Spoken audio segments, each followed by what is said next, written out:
Bom, antes de mais nada, agradecer a casa que nos recebe, nossa querida Carminha.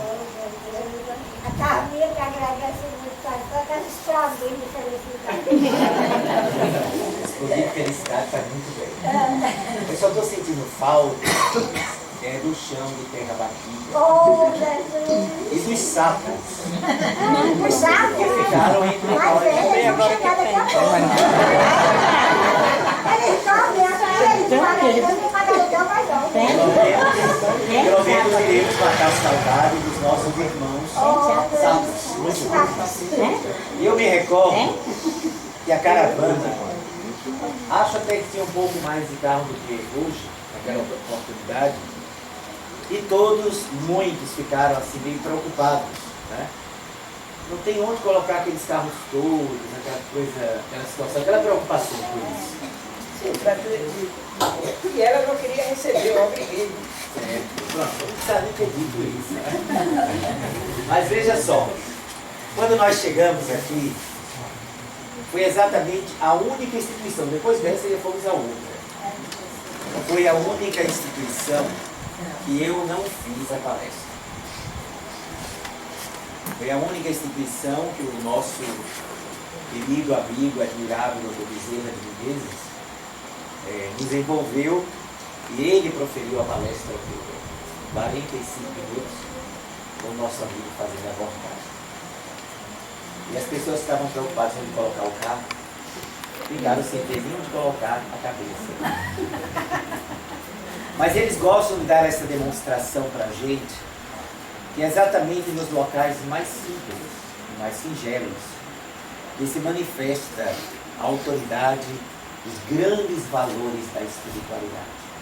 Quanto mais simples a instituição, melhor sentimos o espírito da mensagem. O cristianismo nascente tinha como característica a profunda simplicidade das almas, dos seus seguidores, mas também de sua constituição física. A partir do instante em que as casas espíritas se preocupam demasiadamente com a sua aparência, quase sempre perdem qualidade afetiva. Chico Xavier tinha muita preocupação com isso. Não é que a nossa instituição não possa ter, por exemplo, um piso como esse. Pode e até deve. Não é que a nossa casa não tenha um banco para receber. Claro que é natural que se tenha. Mas que a gente não tenha excessiva preocupação com a aparência. Porque os nobres amigos espirituais, eles se encantam, se desdobram para nos locais mais simples, mais singelos, demonstrarem a sua presença. Hoje à tarde, no Chico Xavier, nós sentimos o melhor envolvimento dos nossos benfeitores na palestra daquela localidade. Exatamente para as mãezinhas, aquelas singelas senhoras, muitas delas com seus filhos presos ou envolvidos em drogas, com problemas conjugais, ou até sem saber como resolver, não sabe nem que tem problema conjugal, numa circunstância muitas vezes dolorosa. E é nessa hora que o grande consolo desce do espaço e atende às nossas necessidades. O tema desta noite, mediunidade consoladora, eu peço inclusive a vocês desculpas por citar alguns fatores de ordem pessoal, não para exaltar o que quer que seja nos nossos singelos trabalhos mediúnicos. Quem me conhece um pouquinho sabe que não seria isso. Quem não me conhece e achar que é exaltação, vai continuar achando e não vai alterar nada em mim.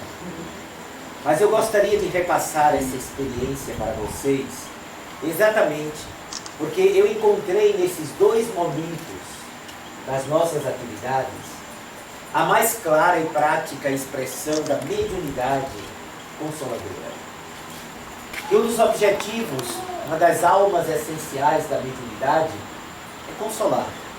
Consolar esclarecendo, consolar iluminando, consolar convocando. Certa feita, eu fui fazer um seminário na cidade de Aracaju, em Sergipe, capital do Sergipe.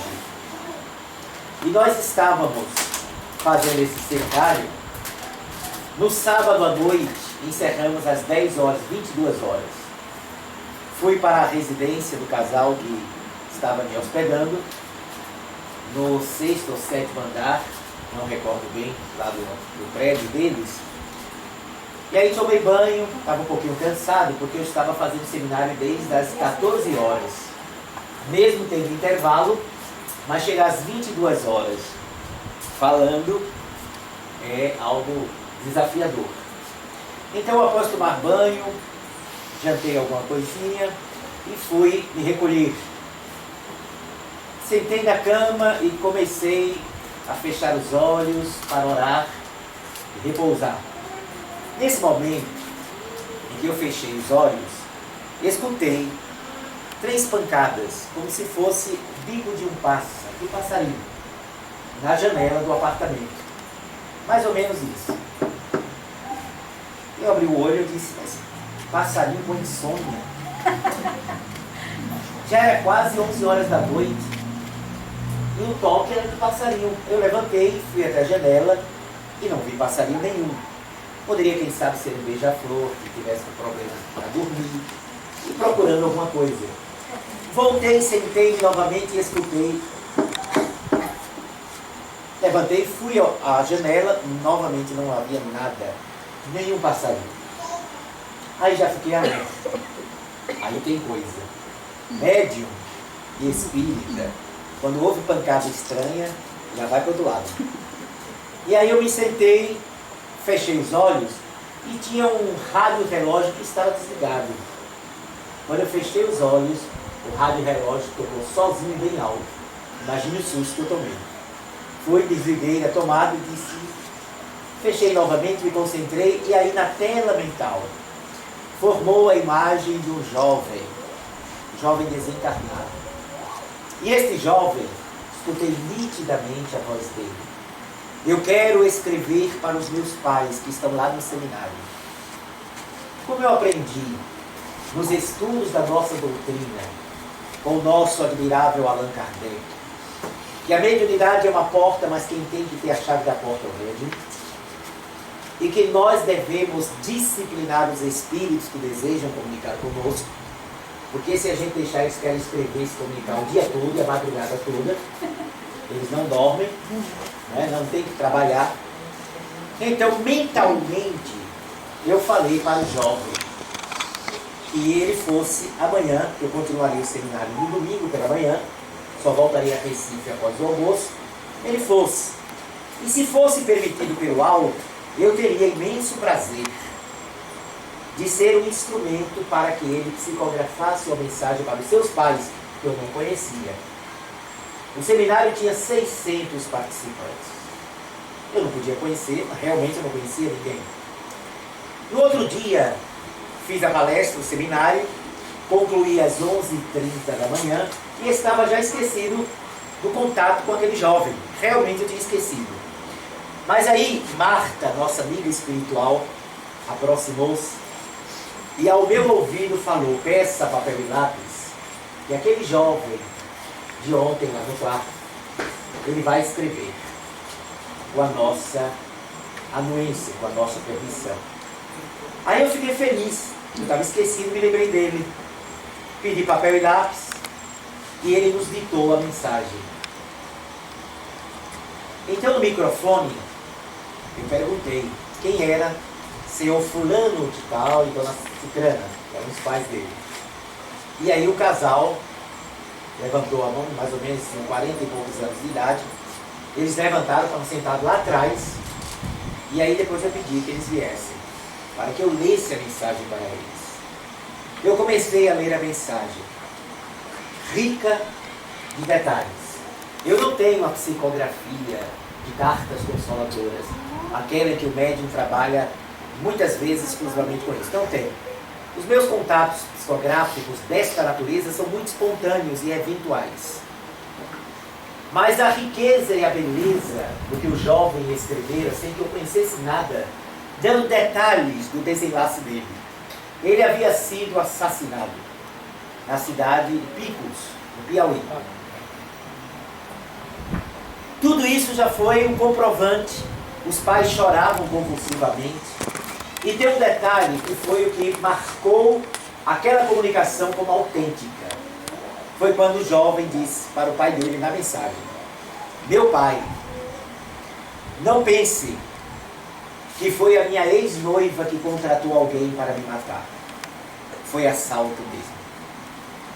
Este homem caiu num pranto alto e ele disse: é meu filho mesmo. Porque eu me mudei, nós nos mudamos de Picos para Aracaju por conta do assassinato dele. E eu vim para Aracaju convicto que tinha sido a ex-noiva que havia contratado o pistoleiro para matar meu filho. Nem a esposa dele sabia, segundo o depoimento dele, que ele acusava a ex-noiva do filho. Mas o filho, espiritualmente, trouxe essa informação e deu outros detalhes de como ele havia chegado ao mundo espiritual.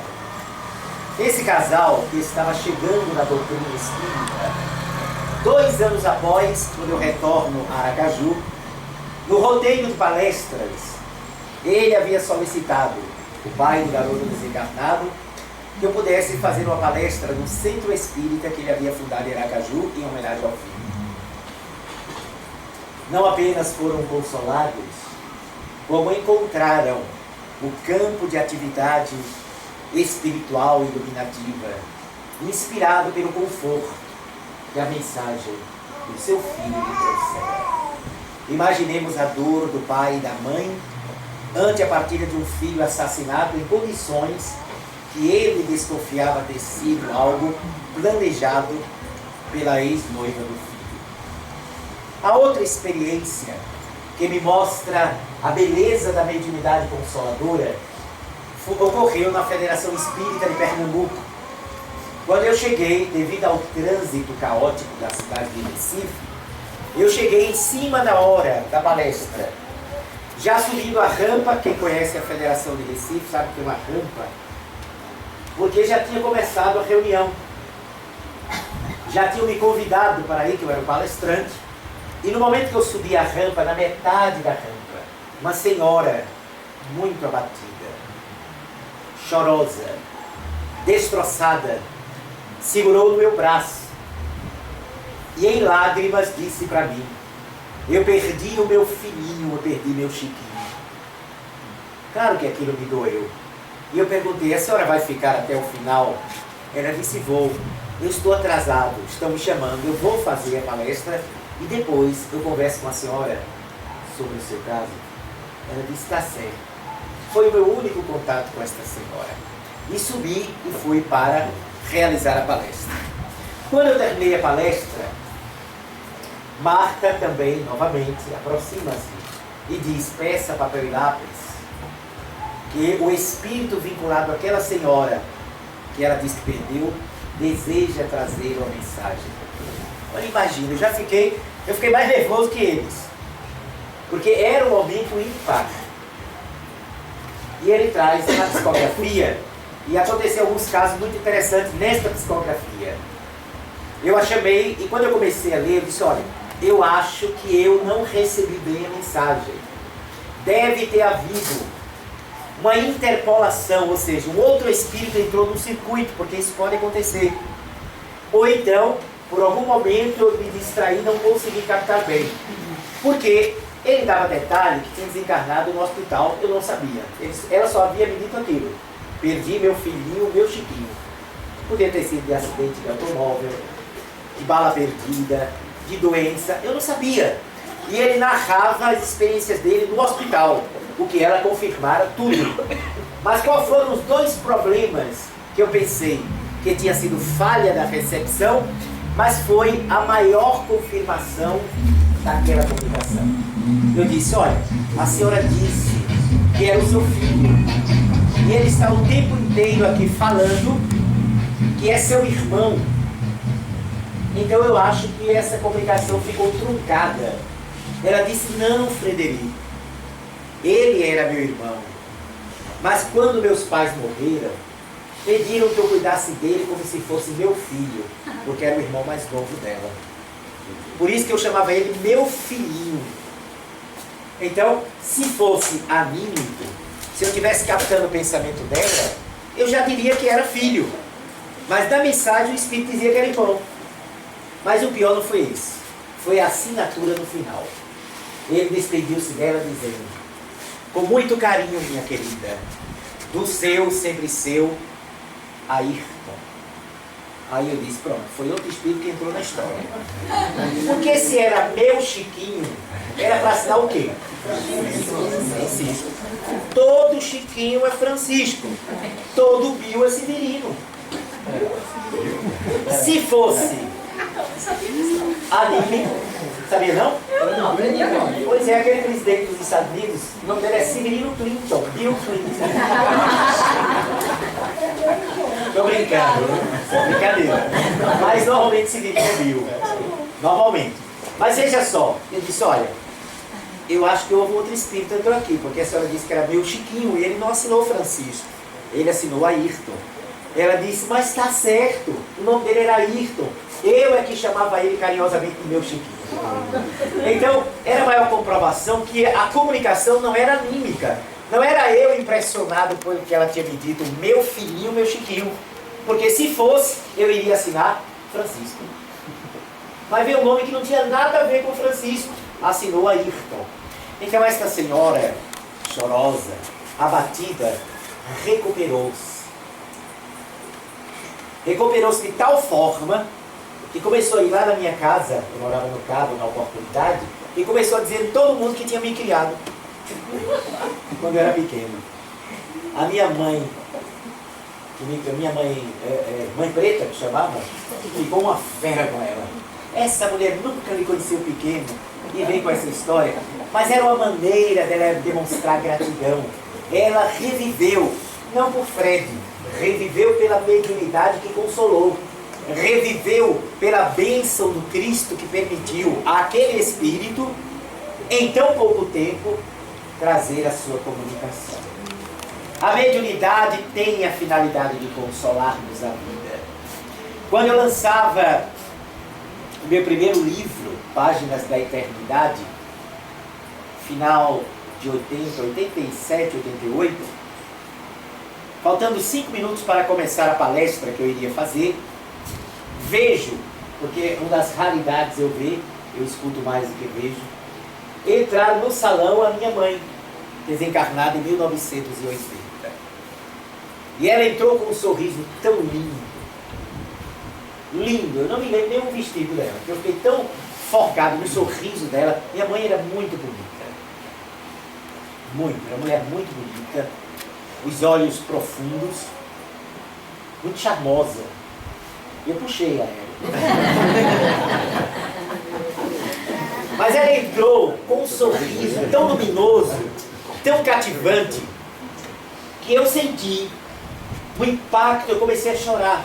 Aí eu pedi ao dirigente, continue a conversa porque eu não vou conseguir. Ela entrou e olha, sem bater a boca, telepaticamente, eu escutei a voz da minha mãe, na minha mente, dizer assim: e você acha, meu filho, que eu ia perder esse momento? Você imagina como eu fiquei? Meu primeiro livro sendo lançado. Então eu senti uma emoção muito grande. Noutra ocasião, e foi extremamente consolador para mim. Noutra oportunidade, na Federação Espírita Pernambucana, eu estava na metade da palestra no domingo à tarde, superlotada, a Federação Domingo à tarde, muita gente, e na metade da palestra eu olho de relance e vejo passando pela parede, entre a parede e a rampa, meu pai e minha mãe, de mãos dadas. Quando eu vejo, eu estava tão empolgado, estava num momento de tanta inspiração, que quando eu vi meu pai e minha mãe entrando, eu me esqueci que só eu estava vendo. Aí disse, ó, meu pai e minha mãe acabaram de chegar. Todo mundo riu e eu me toquei que eles já estavam desencarnados. Tal a espontaneidade do fenômeno. Mas eu vi aí duas coisas. Primeiro, a feição consoladora da imortalidade da alma. Mas segundo, aquilo que o Espiritismo nos diz. O mundo espiritual é a continuação desse aqui. Ou esse aqui é uma imagem pálida do mundo espiritual. Porque até os espíritos dos nossos entes queridos chegam atrasados nas palestras. Estava na metade dela já quando eles chegaram. É claro que eu sei que eles estavam trabalhando com um compromisso e correram para ouvir a palestra final. Então, essa é a beleza. Quem assistiu o filme do Divaldo Franco, todos assistiram aqui, devem ter se emocionado com a mãe dele.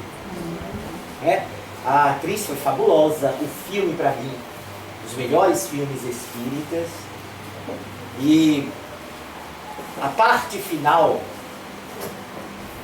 para mim, o encerramento do filme sintetizou a grande missão de todos nós, trabalhadores da palavra, trabalhadores da mediunidade, quando, acho que foi a mãe, não lembro, estava o pai, a mãe, a irmã já desencarnada e o marido, e a mãe disse para Divaldo: vá lá, meu filho, estão me chamando.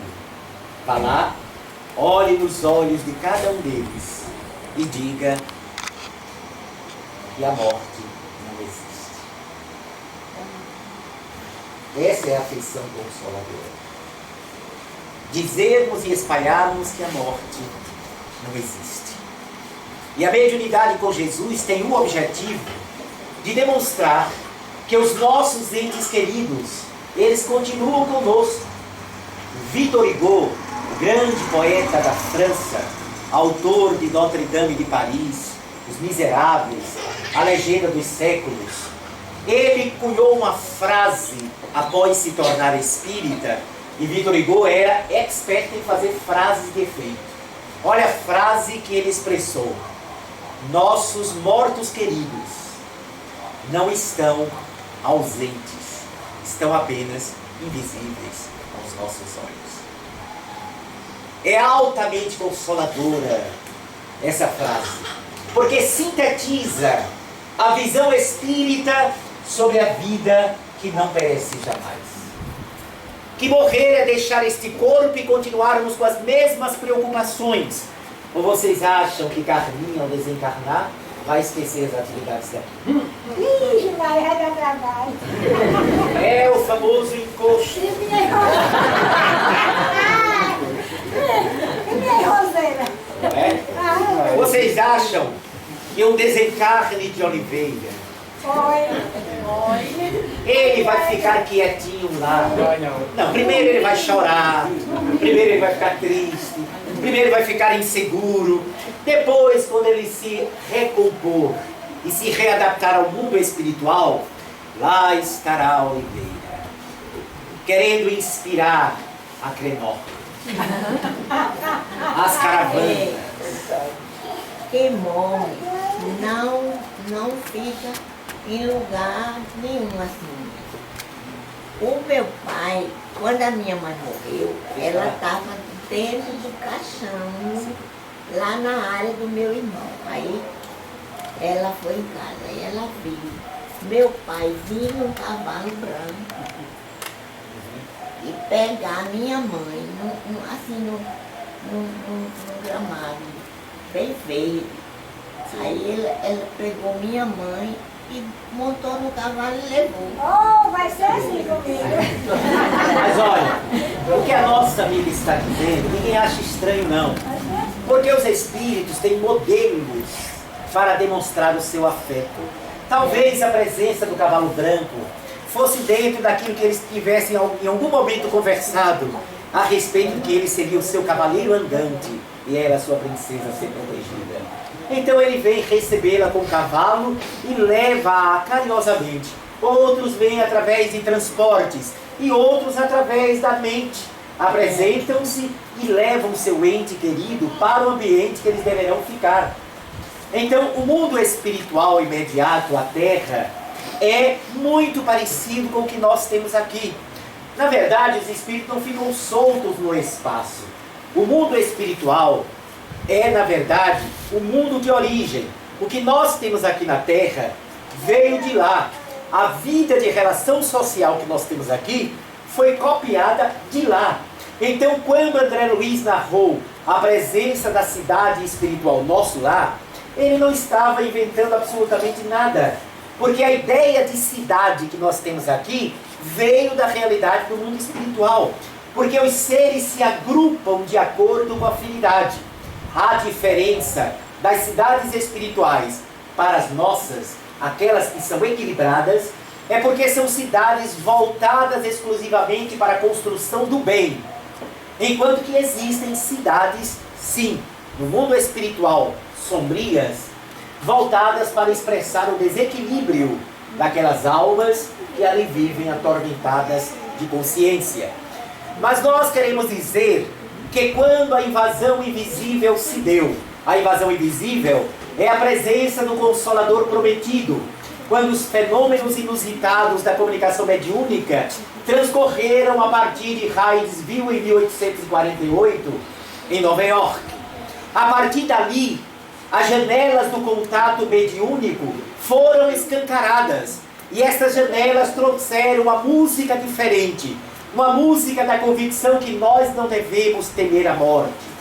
Nós não devemos ter qualquer receio da desencarnação, porque desencarnar é retornar à nossa natureza. Desencarnar é voltarmos àquilo que constitui a nossa pátria de origem. Nós não fomos formados na terra ou da terra. Nós fomos formados na realidade imortal. A terra, como outros mundos, nos recebe para que o processo de evolução assim ocorra. Então, o mundo dos espíritos não é um mundo vago, como a gente poderia pensar anteriormente. É um mundo concreto, real, que obedece, claro, à força do pensamento, que obedece à ação dos espíritos sobre os fluidos, mas a sua existência é perfeitamente real. Quando nós vivemos no mundo espiritual, numa determinada faixa de vibração, aquele lugar que você vive no mundo dos espíritos é concreto. Você não pode passar pelas paredes de lá. Você não pode passar, por exemplo, se tiver uma cadeira em nosso lar, você senta nela e não passa. Por que é que você senta na cadeira e não passa em nosso lar? Porque a cadeira está na mesma vibração do seu perispírito. Ou vocês estão lembrados que depois do jantar, primeiro no jantar sentaram na casa de Dona Laura. Estão lembrados da história do nosso lar? Depois a menina foi no piano, ó, sentou e tocou ao piano. Bom, se ela sentou é porque ela não passou direto. E se ela tocou é porque os dedos dela não passaram os dedos nos teclados. Significando dizer que aquele piano, aqueles teclados e aquelas cadeiras estavam na mesma faixa de vibração daqueles espíritos. Então, aonde a gente vai morar quando desencarnar é tão concreto quanto é isso aqui. Embora, claro, quanto mais elevado for o lugar que a gente vai morar, mais belo será o lugar, mais aperfeiçoado. É uma terra cada vez mais aperfeiçoada. É uma terra cada vez mais embelezada. A região espiritual próxima à terra, as cores são mais vivas. Parece que cada cor tem vida. O verde irradia vida. O amarelo parece que está vivo. Tudo é mais potencializado. Porque o nosso olhar também é mais purificado. E as vibrações são mais límpidas. À medida que nós saímos de uma esfera espiritual para outra, essa esfera espiritual vai apresentar cores que nós nem imaginamos, porque está numa condição de frequência. Quem estava na palestra hoje, pela manhã, se lembra que nós falamos sobre a frequência das cores, né? Que existia além do ultravioleta e muito mais do que o infravermelho. Então é dessa maneira que nós vamos entender que o mundo espiritual é vivo. E a mediunidade com Jesus é a faculdade que nos permite, primeiro, a consolação do próprio médium. Que o médium utilize a sua faculdade para se esclarecer inicialmente. As mensagens que o médium receba, use-as primeiramente para si. Não é para os outros. Use para si. Divaldo Franco gosta muito de contar a experiência quando ele estava num momento muito difícil e reclamou que não aparecia Joana Bianchi para consolar ele. Aí quando ela apareceu um dia ele com dor cardíaca, com febre, sabe como é? Médium gosta muito de um mimo, né? Um mimimi. A gente gosta muito de que alguém venha, bota a gente no ombro, no braço. Aí ele disse: minha irmã, eu aqui acabado, a senhora não apareceu para me dar um consolo. Eu disse, como assim? O que é que você tem? Mas que mentora é a senhora que não sabe o que é que eu tenho? Quase que eu desencarnava. Eu tive um ataque, um problema cardíaco. Segundo o médico, eu estou aqui quase, cheguei a 80% morto. E ela disse, qual o problema? Você está falando comigo que estou 100% morta? Ela disse, mas minha irmã, eu estou tão abatido, a senhora não tem nada para me dizer. Eu disse, olha, nada que o Evangelho já não disse. Leia o Evangelho, que você tem toda a consolação ali. Eu disse, mas sabe o que é, minha irmã? É que a senhora já mandou tanta mensagem, que consolou tanta gente, por que é que eu sou o seu médium e a senhora não escreve nada para mim? Ela disse, meu filho, você já leu como é que eu escrevo por seu intermédio? Mais ou menos assim. Se tu atravessas o momento de tempestade, confia em Deus. O problema é que você lê para os outros. Mas eu escrevo primeiro para você. Leia você primeiro. Use em você primeiro. E não apenas entregue para os outros. E é assim que os espíritos nobres fazem conosco. Eles nos consolam e pedem ao médium que trabalhe. Que aquela informação que ele passa para as outras criaturas não é apenas para que os outros aprendam, mas sobretudo que a gente também aprenda. A mediunidade consoladora, ela começa a nos edificar a partir do instante que compreendemos que feliz é aquele que produz em nome da luz, sem cansaço, sem detência, sem parar no caminho. Vá trabalhar. É a melhor coisa que existe. Quando eu fiz 30 anos, eu estava meio abestalhado olhando alguns estímulos que amigos deram, porque eu tinha completado 30 anos, e aí apareceu Marta e disse assim, por que você está assim parado? Eu disse, meu irmão, 30 anos completei, os amigos me deram umas plaquinhas, tal, estímulo, federações me deram os diplomas, e eu estou assim, apesar dos meus defeitos, eu prossegui. Eu vi amigos que foram da minha época da juventude espírita, que ficaram no caminho, e eu prossegui.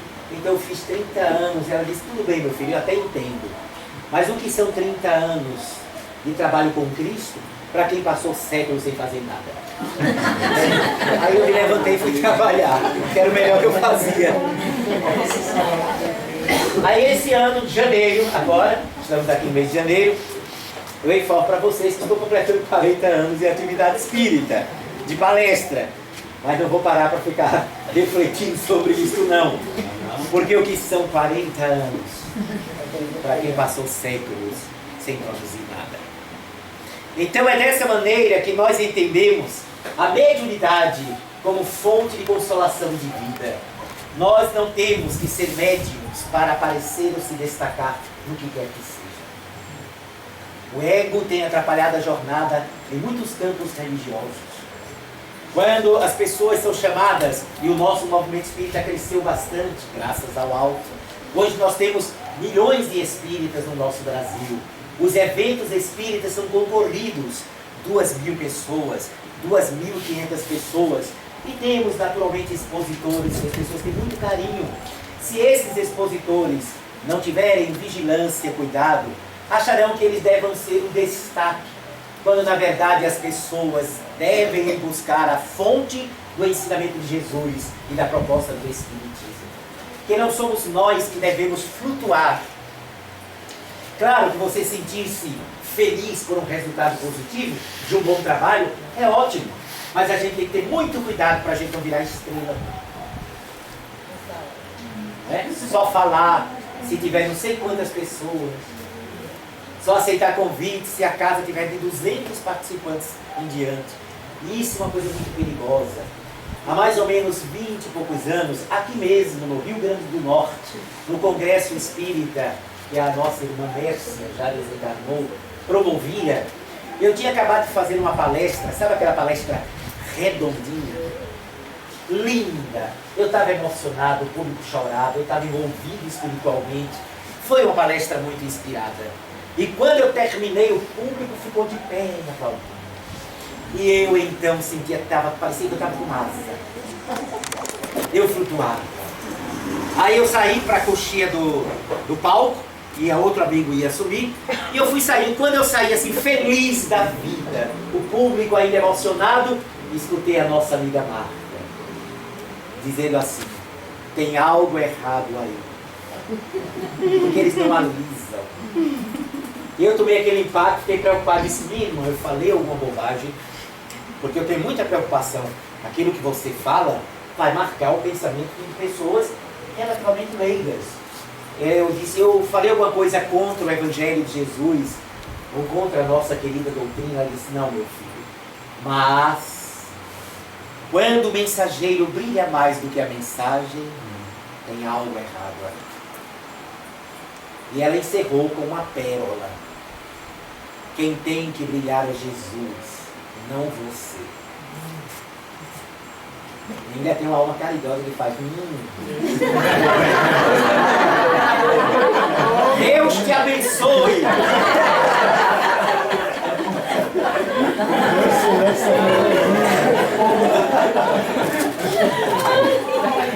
Mas o objetivo era fazer esse mesmo. Porque eu estou abrindo meu coração para vocês. Estou falando de um aprendizado que eu venho tendo e uma preocupação que eu carrego na alma, no coração. Sou muito pequenino em relação a isso. Mas quando eu tenho a oportunidade de conversar com os nossos amigos, palestrantes, os trabalhadores que vão à frente, que merecem todo o respeito, porque eles dão a cara para bater. Uma coisa é você trabalhar no cantão. Outra coisa é você virar vitrine. E nem todo mundo quer. Então vocês não sabem, nos bastidores, nós que passamos de congressos, então a gente sempre está aí contando. Nosso querido Rossandro, o Haroldo Dutra, o próprio Divaldo Franco, Sérgio Lopes, Sérgio Felipe, esse pessoal todo. E naturalmente todos têm as suas lutas, suas batalhas e suas dificuldades. O nosso movimento vem crescendo, e crescendo num nível muito interessante. E é natural que muitas vezes as pessoas possam nos enxergar desta ou daquela forma. Mas o mais importante é que a gente enxergue a feição consoladora do Espiritismo. Porque nós passamos. E a mensagem. Oliveira vai passar, Carminha vai passar, Fred vai passar, Tânia vai desencarnar, o Alisson também. Cada um de nós vai passar. Mas a mensagem permanecerá. E outros virão. É por isso que Chico Xavier, ao meu ver, é o protótipo do verdadeiro espírita e do verdadeiro cristão. Porque quando tentavam exaltá-lo, ele dizia, sou apenas uma grama, um capim. E quando tira um capim, outros nascem. É claro que a gente sabe que Chico não era um capim. Ele que me perdoa é modesto. Ele era grandioso. Mas ele falava isso com sinceridade. Às vezes a gente está começando na mediunidade, já quer publicar um livro. Está fazendo rabisco. Olha, eu estou sentindo assim, que é um apóstolo de Jesus. Já começa no top. Aí começa a receber Maria Santíssima, João Evangelista, Santo Antônio de Pádua, São Francisco de Assis. Não começa por baixo, não. Então isso é vaidade. É aí que a mediunidade, que poderia ser consoladora, se torna preocupante. Porque se torna um empecilho ao nosso caminho e ao bom caminho da mensagem. Allan Kardec não destacou os médiuns da codificação para evitar o envaidecimento destes e o atrapalhar da vida deles. Kardec fez questão de evidenciar os espíritos, que eram de fato os responsáveis pela doutrina. A mensagem consoladora é aquela em que, semelhante a Paulo de Tarso, um dia nós possamos dizer, não sou eu mais que vivo, mas o Cristo que vive em mim. Essa despersonalização não é perda de individualidade, é consciência de que eu não devo estar maior do que aquele que é o meu mestre. Que aquilo de bom que eu produzo, o produzo em função do aprendizado que eu venho desempenhando na minha trajetória. Humildade, simplicidade. Não podemos permitir que o nosso movimento, ainda minoria, e durante muitos séculos o será, que já enfrenta tantas dificuldades, sejam aumentadas estas por causa do nosso ego. Briga de poder. Quem é que vai ser presidente? Eu não sei. Deve ser um problema de juízo. A pessoa brigar para ser presidente de centro espírita é gostar de apanhar. Deve ser um problema de juízo. Mas a vaidade é tão grande que às vezes a gente quer se apresentar como presidente da casa espírita. Ah, meu Senhor, faça isso não. Perguntaram a Chico Xavier, para nós que fazemos parte da diretoria do centro espírita, como deveria ser constituída a diretoria de um centro espírita. É claro que essa resposta que ele deu foi uma brincadeira, mas que tinha uma sabedoria contida. Olha o que Chico respondeu. Meu filho, uma diretoria de centro espírita deveria ser formada por 3 pessoas apenas. 2 que viajam muito e 1 que decide. Pronto. O que é que ele quis dizer com isso? Seria evitado muitas brigas de ego se tivesse quem pudesse tocar o barco com liderança. Ele não estava promovendo ali, nem queria dizer que nós não devemos ter diretoria, que só uma pessoa muda. Não é isso não. Ele aproveitava a ocasião para chamar a nossa atenção sobre a simplicidade de coração. Quando Jesus percebeu que os apóstolos brigavam para saber quem era o maior, quem era o mais querido dele, Jesus foi lavar-lhe os pés. E eles ficaram impactados. O mestre lavando os nossos pés. Jesus estava ensinando a humildade. Ele foi ser o servidor daqueles que deveriam estar servindo a ele. Então, que a nossa faculdade mediúnica, por mais singela que ela seja, esteja a serviço da consolação, não da projeção. Esteja a serviço do bem ao outro, não do nosso bem. Esteja a serviço da causa, não da nossa casa íntima pessoal. Teremos sim a satisfação de bem cumprir a nossa tarefa. Isso é justo. É justo que a gente fique feliz porque foi útil na vida de alguém. Isso não é orgulho, não. Isso é uma alegria íntima, muito própria de quem produz o bem. Mas estejamos atentos para que a nossa faculdade mediúnica não enferruje pela vaidade. Que a nossa faculdade mediúnica não seja um incensar do nosso personalismo. Não seja jogar confete no nosso ego, querendo projetar-se e ser mais importante do que aquele que de fato é importante. É a mensagem que eu gostaria de encerrar a nossa caravana na noite de hoje. Porque conhecereis os meus discípulos por muito se amarem e muito amarem. Se a gente se fortalecer no âmbito da união e do amor, nós iremos levar a bandeira da mensagem espiritista da libertação da matéria de uma forma tão linda e tão bela que a humanidade se comoverá até as lágrimas. Esta bandeira está em nossas mãos. Nas nossas mãos, elas devem tremular para que possa derramar o orvalho de um novo tempo para a sociedade terrestre. Que a gente possa fazer irradiar dos nossos olhos o reflexo da mensagem da Boa Nova àqueles que são os filhos do sofrimento anônimo, àqueles que estão pregados na cruz da indiferença do mais próximo, possam encontrar em cada um de nós a mensagem viva, renovadora para as suas existências. E que quando abrirmos os nossos lábios, possamos entregar à sociedade humana o verbo inflamado de renovação, de transformação, de mudança, capaz de acenar com a era nova, já agora, nesse momento que nós estamos vivendo. Que Deus abençoe esta casa, que Deus abençoe os seus trabalhadores, abençoe as instituições que todos vocês fazem parte e que possam, se estiverem em condições, amanhã estar no nosso trabalho lá no Obreiros, onde iremos encerrar nossa participação e nosso trabalho na caravana deste ano. Agradeço a Crenorte, agradeço aos amigos que me convidaram e que estabeleceram essa programação, porque me deram a honra de servir a nossa causa junto a vocês. Me deram a alegria de, a despeito de ser o Fred, do rincão perdido do Cabo de Santo Agostinho, estar aqui, na terra iluminada de sol, falando do Espiritismo e falando do Evangelho de Jesus. Muito obrigado. Muita paz.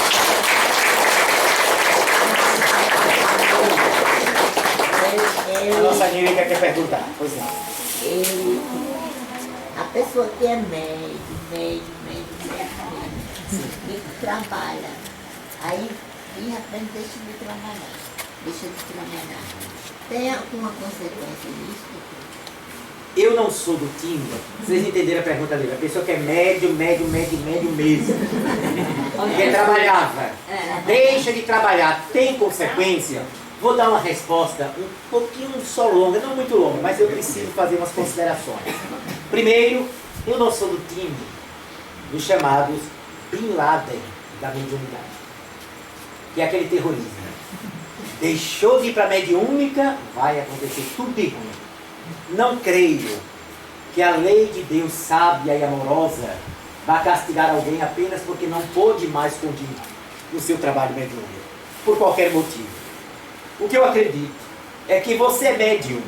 Se não pôde mais continuar por algum motivo com a sua atividade, mas se você permanece uma pessoa decente, honesta, promotora do bem, realizadora do melhor, procurando ser útil à sociedade e às pessoas que convivem com você, indo até onde a dor se apresenta para minimizar essa dor, por que é que você vai ser punido porque não está no trabalho mediúnico? Você estará na mediunidade mais santa, que é aquela que se faz médium da esperança, médium da generosidade e médium da compaixão. Agora, como a grande maioria dos médiums apresenta-se perturbado psicologicamente, com pouca vocação para o trabalho do bem, quando eles não se entregam ao aperfeiçoamento da sua mediunidade e sendo vigilante, levando a vida superficial e até vulgar, aí sim, a sua mediunidade passa a ser utilizada por espíritos infelizes, muitas vezes levando a processos obsessivos. São aqueles casos de pessoas que não mudaram a sua existência, que continuam tendo comportamentos orgulhosos, vaidosos, prepotentes, indiferentes ou prejudicando outros, além de tudo sendo médiums sem exercer a mediunidade, tornam-se instrumentos da infelicidade. É nesse sentido que pode sim advir um problema para quem tem mediunidade e não exerce, mas só sob este aspecto. Mas como eu já encontrei senhora mesmo, uma esposa, uma jovem senhora médium, de uma mediunidade muito bonita, mas o marido foi transferido para uma outra cidade. E na outra cidade nem tinha centro espírita. Era visitando a nossa casa, uma vez perguntou: Fred, será que eu vou ter algum problema na minha caminhada? Porque na cidade que eu estou não tem casa espírita. Era uma mulher muito equilibrada, uma mulher carinhosa, atenciosa ao sofrimento do próximo. Eu disse: minha filha, não se preocupe com isso. Continue sendo a pessoa bondosa que você é, porque aí a sua mediunidade estará protegida pelo seu bem-estar espiritual e pelo seu equilíbrio. Deus não vai permitir que você sofra por uma circunstância que não foi você que procurou, e sim circunstância da transferência do seu companheiro para uma cidade que não tem ainda uma casa espírita.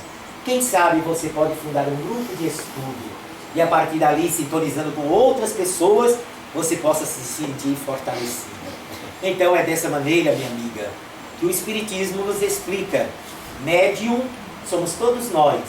Médiuns atormentados, se não cuida da sua própria vida interior e moral, tornar-se-á mais atormentado ainda. Essa é a realidade cristã.